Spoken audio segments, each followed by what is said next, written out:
You will do exactly as I say right now. Madame Bisi believed she was born to enjoy life. Every morning, while other women swept their compounds or cooked breakfast, she stretched on her couch, scrolled through her phone, and called her maids with a sharp voice. Anita, did you mop this floor? It doesn't look clean. Chioma, bring my tea. Not too hot. And hurry. She never said thank you, she never asked if they had eaten, she never cared how tired they were. In her mind, maids were meant to serve. That was all. Her husband, Mr. Tund, left home early every day for work. He hardly complained, because anytime he mentioned her attitude, Bisi acted offended. What do you want me to do? I'm a married woman. Why should I stress when we can hire help? She always said.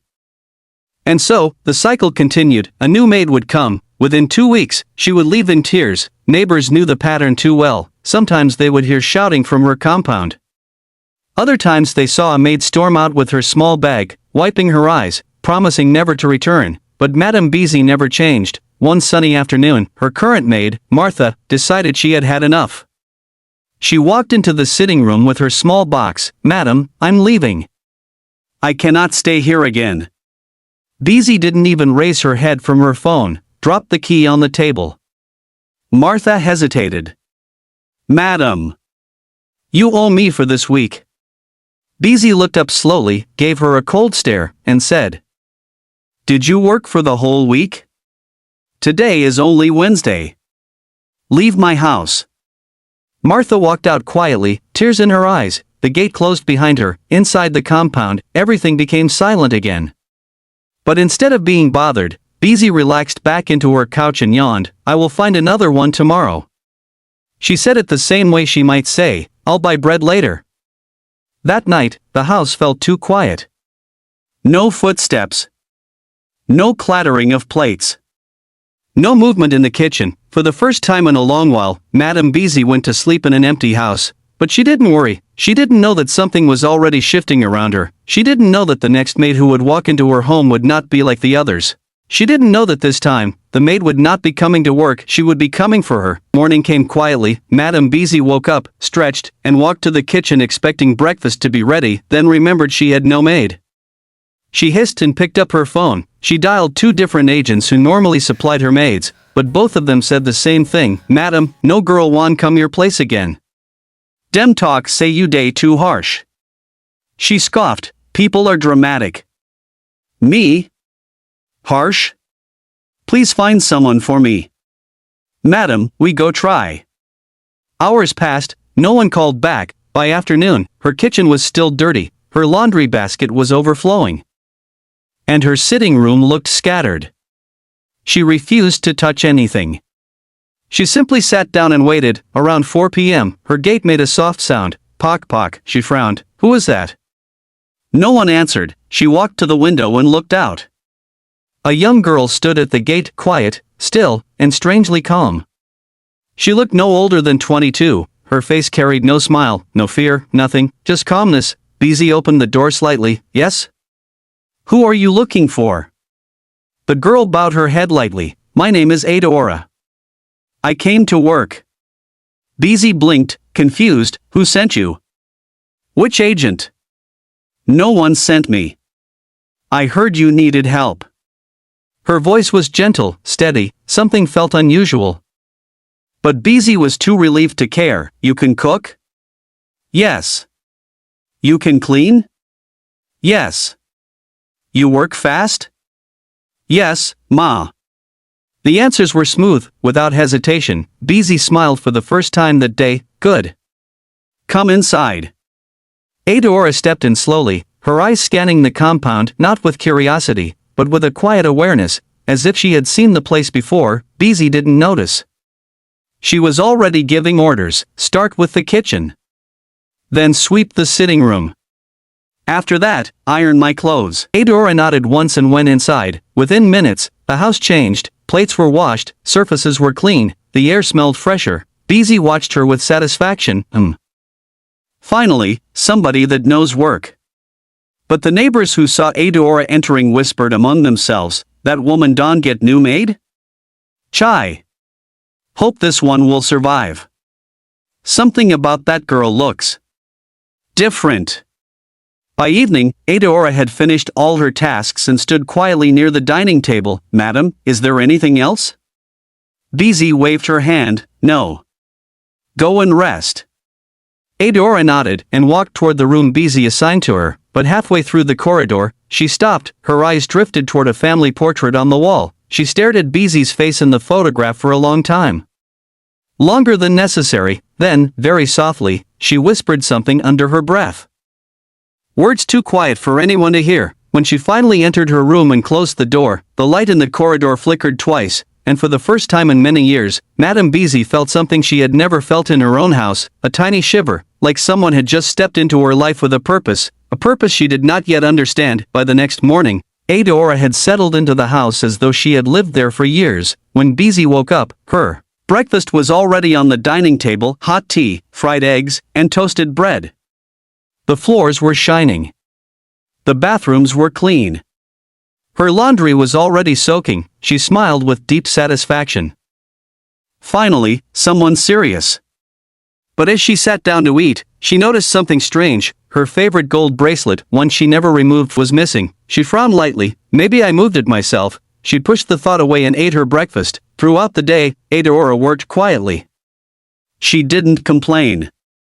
She didn't rush. She didn't gossip. She simply did whatever Bisi said, and somehow, the house felt calmer than usual. But the calmness came with odd moments. That afternoon, Bisi walked past the guest room and froze. Adeora was inside arranging the room slowly, carefully, yet Bisi was sure she hadn't told her to clean that room today. Adeora, she said from the doorway, who asked you to come here? The girl turned gently.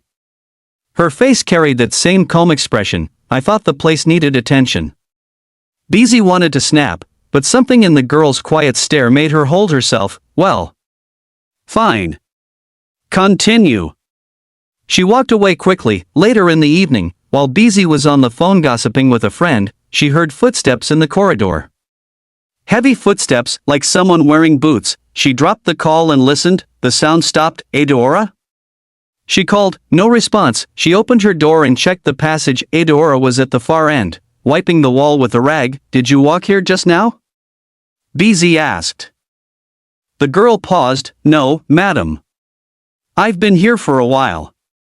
But I heard footsteps. Adeora turned her head slowly. Maybe it was the house settling. Old houses make sounds. The house wasn't old. And Bisi knew it, but she said nothing. That evening, something else happened. As Bisi prepared to sleep, she noticed a framed picture on her bedside table, the picture of her younger self with a wide smile, taken many years ago, except the glass had a faint crack. One that wasn't there before. She picked it up. How did this break? Just then, Adeora's soft voice came from behind her. Madam? Bisi jumped slightly, startled. She hadn't heard the girl enter. You need to knock. She snapped. You scared me. My apologies. I just wanted to say goodnight.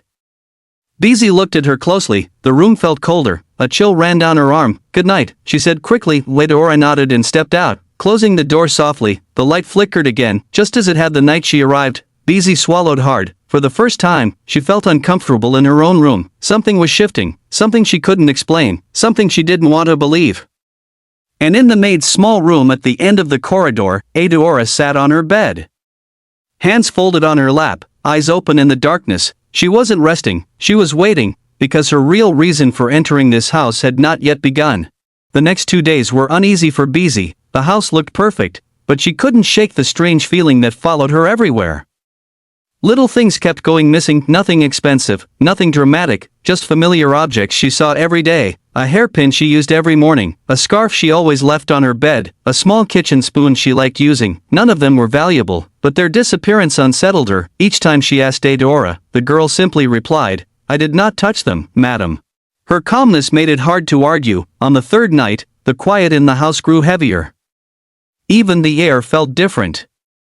When Bisi opened her bedroom window, she sensed something watching her from the darkness outside. She quickly shut it. Later that night, she woke up thirsty.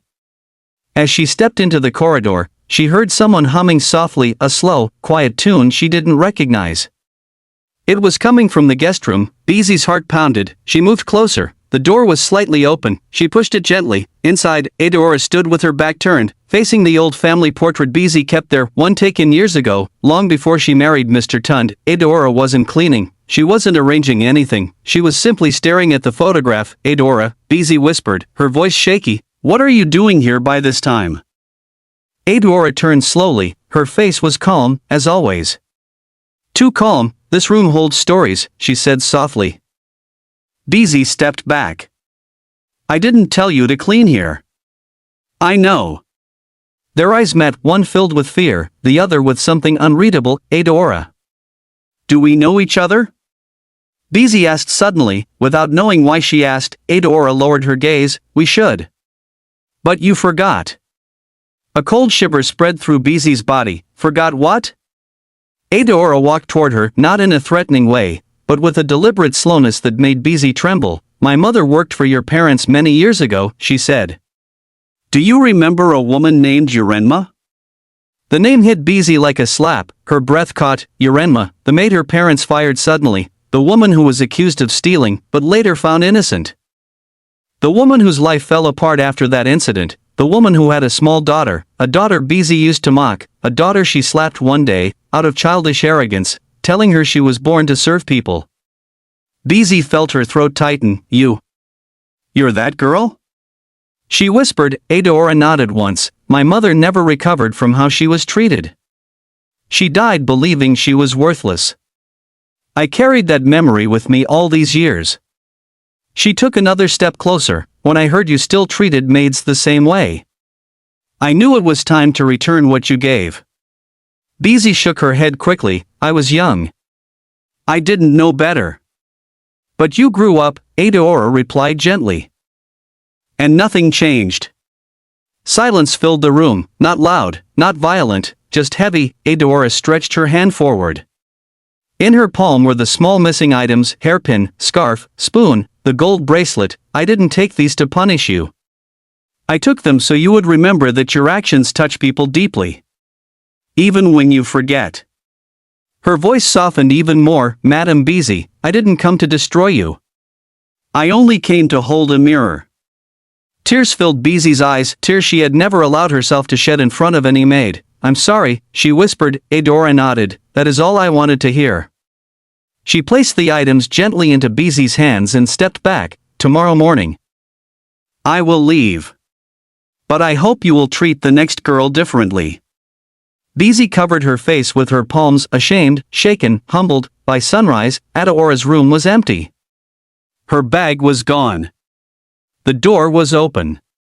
She hadn't taken a single thing that didn't belong to her. She left silently, the same way she came, but she left behind something far more powerful, a change Bisi could not escape. From that day, every maid who entered the house met a new woman, calmer, grateful, respectful, because Madame Bisi finally understood the truth: cruelty never disappears. It only waits until the day it returns to collect what is owed. Moral of the story: treat people with dignity, no matter their job or position. The way you speak to others reflects your true character, not your status. Cruelty may feel small in the moment, but it leaves deep wounds that time does not erase. Even when you forget your actions, the people you hurt may carry the memory for years. Kindness is free, and respect costs nothing, but disrespect can become a debt that eventually returns. In the end, change begins when we accept our wrongs and choose to do better. Thank you so much for watching. If you enjoyed it, please like, comment, and share to support the channel. To all my returning subscribers, I appreciate you deeply, and to my new viewers, welcome. Don't forget to subscribe and turn on your notification bell so you never miss another powerful African folktale. See you in the next story.